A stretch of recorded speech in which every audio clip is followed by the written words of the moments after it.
What's going on, guys? It's your boy Scrub here, back again with another video. Hope you guys are all having an absolutely fantastic day. I know I am. If you are, be sure to press the like button. Otherwise, no joke, no scam. Your craziest ex will suddenly come back into your life and admit they're in love with you. So I would avoid that and press the like button. The other day, I was chilling watching Donald Glover, who is also known as Childish Gambino's stand-up comedy special. I'm telling you, man, there's nothing that guy can't do, okay? He can act, he can rap, he can tell jokes. And he told this joke about how there's no funny crazy ex-boyfriend stories, you know? Like, I've got crazy girl stories for day because crazy women are entertaining. It's funny when a girl is like, you know, weird. Yesterday I told you a story about how I accidentally broke this weird girl's finger, you know? Like, crazy ex-girlfriend stories are fun when your girlfriend is like screaming at you. But anyways, Donald Glover's joke is basically that crazy man stories end up with women in dumpsters, you know? Like, crazy dude stories aren't as funny. And I started thinking of like some crazy dude stories because I have friends that have dated crazy dudes, you know, no judgment here, but there's one story in particular that popped into my mind that I figured I would tell you about. So that's what we're going to be talking about today. So without further ado, buckle your seatbelt and let's get into it. So there was this girl that I knew in college who was dating this guy from her hometown, you know, and he was one of those like super clingy guys. She wasn't allowed to hang out with dudes. She had to like FaceTime him every hour so he could make sure she wasn't pregnant. I don't know, man. A bunch of weird stuff. And right off the bat, you know, I could instantly tell that this dude was weird. So I would tell her, I'd be like, yeah, that dude's gonna be annoying in like 2 months, and she would just laugh and whatever. So obviously she keeps dating this dude long distance for some reason, and this is just some advice. If the person you're dating is doing some crazy stuff, all right, don't stick it out, just leave. If it's like super possessive, clingy jealousy, you're not allowed to have friends of the opposite sex type of stuff, it's not worth trying to figure out. They're not gonna get better, that's a promise. Like, they're always gonna be jealous and step in the way of your friendships and stuff. And it wasn't even like this girl was constantly getting hit on, all right? Like, she couldn't hang out with us, but we were not gonna hit on her. At least I wouldn't. If a girl's got a boyfriend, like, I'm not gonna try to do anything, all right? I respect that. But whatever, he would be super possessing and controlling of her, and we would be like, your boyfriend's kind of a jerk. But she keeps dating him. And I guess when she had gone home for Christmas break and had been with him for a month, things weren't the same. She wasn't feeling too into him anymore, so she decides that she's gonna break up with him. So they had been dating for a while, so she breaks up with him, and then she goes to spend the night at her friend's house because she doesn't want to be alone. So she's spending the night at her friend's house, and I guess in the middle of the night, a call comes through on her phone, a FaceTime call, and her boyfriend, or her ex-boyfriend, is sitting there crying. He's like, where are you? And she's like, what do you mean, where am I? Like, what do you mean? And he says, well, I'm at your dorm room and I'm looking through the window and I don't see you. And I woke up your roommate knocking on the window and you're not here. Like, where are you? Are you with a boy? Like, did you break up with me from another boy? And she's like, what do you mean you were standing outside my window and you woke my roommate up by banging on the window? He said, yeah, she won't let me in, but like, I told her that I'm here to fix things with you. This dude had driven like 6 hours to come see her and decided that the best way to approach the girl that had just broken up with you and said, I don't have feelings for you anymore, is to stand outside of her window and see if she's asleep in her room so that way you could bang on the window and wake her up. I feel like that's the worst way to wake up, you know? Like, just some dude that you might think is a robber just coming to absolutely F you up. Yeah, no thank you. Please don't knock on my window if you think that I might be asleep. And I also love how he knows she's not there. He's like, oh my god, her bed's empty. Better wake up her roommate that has nothing to do with my relationship at all, because I'm sure she'll want to be woken up in the middle of the night by a dude crying because he misses his ex-girlfriend. Come on, man, you're looking like a creep, and not a good type of creep. Not that there is any good type of creep, now that I say it out loud. So she obviously is like, go away, stop, I don't want you to go to my room, like, please leave. And he's like, no, I need to talk this out with you, like, I can't leave till I talk to you. And she's like, well, I'm not coming home until you leave, so whatever. And after 2 days of her staying at his friend's house, he finally decides that he's not gonna sleep in his car anymore. You know, he was sleeping in his car in the parking lot of the dorms. And the best part is you have to have a parking pass to park there. And like, if you don't, I think it's somewhere in the ballpark of like $150 a day to park in the parking lot. So he paid $300 to not even see his ex-girlfriend and sleep in a car and make himself look like a crazy person. And like, I get it, man. Sometimes dudes will be desperate to get their ex back, you know, and I've had my heart broken before. Okay, I understand what it's like to miss your ex. But there comes a point where you're not doing yourself any favors to get her back. You're making her realize that, damn, she was really smart to break up with you because you are definitely mentally unstable and willing to, like, stalk people. So, homeboy finally decides that paying $150 a day to sleep in the back of a Subaru built in the 1990s probably is not the freshest use of his time, so he leaves. And for a couple months, I don't really hear anything. Like, the girl doesn't really talk about it. She doesn't bring it up much. Obviously, we were making jokes about, like, her crazy ex-boyfriend, but, you know, we thought it was funny. Like, we're just joking joking around. That was the only time he would ever come up, and we thought that was the end of it. So after a couple months, she finally decides that she's ready to get out there, and she starts dating one of my friends. You know, we had some classes together, and they had always gotten along pretty well. Like, there was chemistry, so they start dating, and she had him blocked on everything at this point. Like, she had blocked him on everything, so he couldn't see anything. But regardless, she posts a picture of her and her new boyfriend, like, at this, you know, event at my school where there was like a poker night. So, the best gamble I had was you. Some corny captions, some cute relationship stuff that people post, you know. Sometimes those posts make me vomit in my mouth, but if it's my friends, like, good for you, you're happy. So she posts a picture like that, and she had him blocked on everything.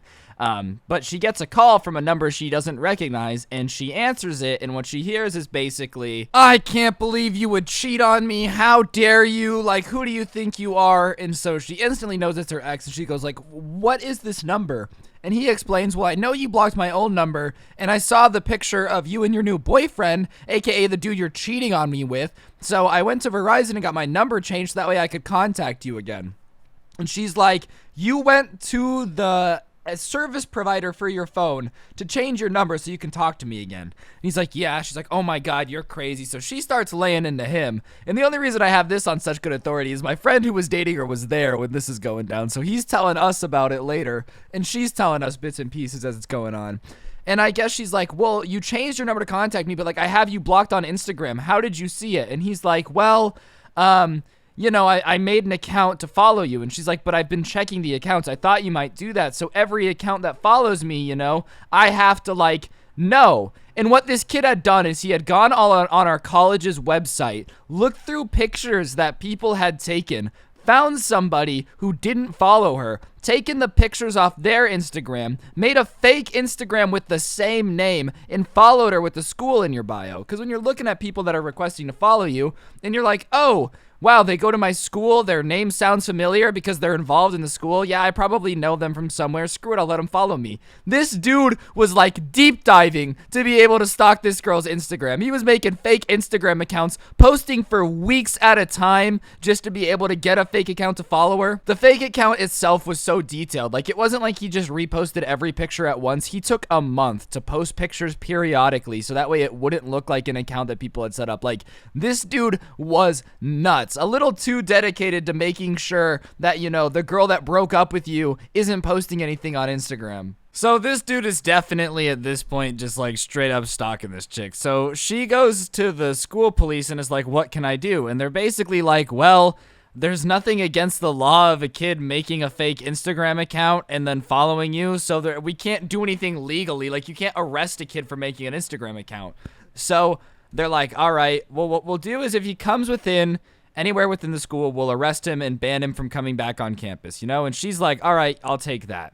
So she tells him, "Hey, if you come on campus, they're going to arrest you, yada, yada, yada." She basically gets like a temporary restraining order in place on campus. And she thinks that this kid is smart enough to stay away. But if you're dumb enough to literally fake an Instagram account for months just to be able to follow your ex, you're probably not too good at the boundary things. That's probably what got you here in the first place. So she decides that she's not going to respond. So he is calling her on this new number after she's already said to stop it or the cops are going to come. So she answers and she's like, "Stop it." And he basically says something along the lines of, "I'm on my way to your school right now. Like, I can't believe you would cheat on me. We need to have a talk about this in person." And she reminds them, "You do realize that I just told you that if you come here, the cops are going to, like, ban you from coming back on campus. Don't come here. I don't want you to get in trouble." Because even through all of this, you don't really want your ex to go to jail because then, you know, that just makes you look bad. Like, if you could logic and reason with somebody you used to date, that's preferable. That's the better way to do it. Okay, I kind of pulled off a nasty play right here, bro. I kind of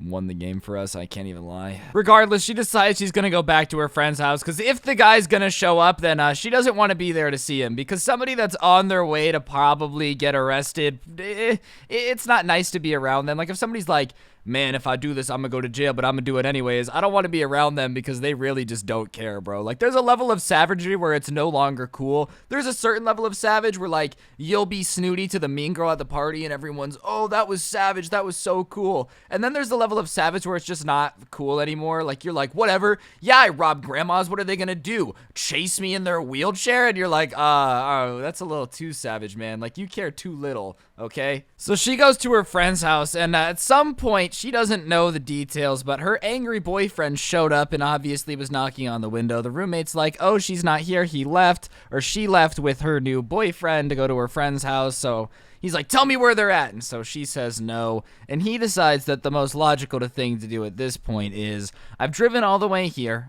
There's a restraining order out for me. The girl that I'm trying to talk to has left and doesn't want anything to do with me, has gone somewhere else with a new boyfriend that's replaced me. I better break her dorm window. So he breaks the dorm window out of anger and then goes to leave. But it's pretty snowy in the parking lot, so he like tries to peel out super hard and basically gets his car stuck on like this little divider mound. So to go onto the street, there was 2 places where you could leave, but other than that, there was like bushes and this little dirt hill. So he gets his car stuck and now it won't go. The only problem is he just broke a dorm window and now he's definitely gonna get screwed. So his car won't leave, the window's broken, so he just sits there patiently. The school cops come, they ask him who he is. Obviously, they detain him, they call his parents. They're like, look, you can never come back on school campus. The girl is very, very nice and decides not to press like extra criminal charges. He just gets banned from the school. But they were basically saying she could have charged him with stalking and like, you know, destruction of property and all that stuff. They could have just gone ham on him. He did get a little bit of criminal charges from the school though for the window vandalism, which is like the weakest criminal charge ever. But yeah, that is why you don't hear crazy dude stories, is because crazy dude stories ends with dude crashing their car and trying to break into your dorm after stalking you and making fake Instagram accounts to follow you. Crazy girlfriend stories usually end with them being like, whatever, I'll go date someone else, and then nothing bad happens. Real talk though, guys, I know this was a little bit out there, definitely not like a super funny story, but regardless, I figured I would tell it. I hope you guys have a beautiful day. Don't get anyone pregnant. If you do, make sure they're hot. Today, I tweeted this out and you guys had some funny responses. So, what's your favorite president? This is a very serious question, all right? I don't know anything about politics, but apparently there's something going on in New Hampshire. Kennedy, bro, he's mind-blowing. Yeah, he sure is mind-blowing. Let's ask his wife how that brain matter felt on the back of her sweater. Apparently, I am also president now, which is very cool. I'm using my first rights to start a new world war, this time with the Democratic Republic of North Korea. And the real answer is, of course, Steve from Minecraft, the best president our nation has ever seen. Like I said, though, if you enjoyed, be sure to like, comment, and subscribe. Turn on those notifications. If you turn on notifications and send a screenshot to my Instagram at Scrubby, I shout somebody out every single day. Today's notification shout out goes to Dr. Dean. Very swag. Thank you for having on those notifications. And yeah, don't get anyone pregnant. If you do, make sure they're hot. I'll see you guys next time with another video, and I'm out. Peace.